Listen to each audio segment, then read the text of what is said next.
Hi everyone and welcome. So today we will be discussing about how to redeem codes in Knives Out, or you can also say it like where to redeem codes in Knives Out. So the very first thing that you're going to do is simply open your game, and after entering the game, the player clicks on avatar on the top left corner and enter personal information page.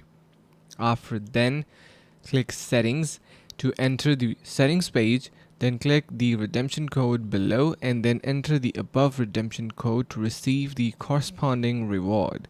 So that is going to be it. So you're going to need some code as well to simply put in there. So for that I have some extra bonus for you, so you can simply try out these codes. So you can see we have various codes given on your screen.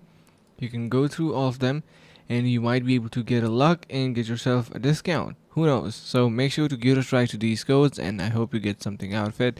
If you do so, consider subscribing to our channel, like the video and share with your friends. So thank you so much for watching guys, and see you guys around in the next video.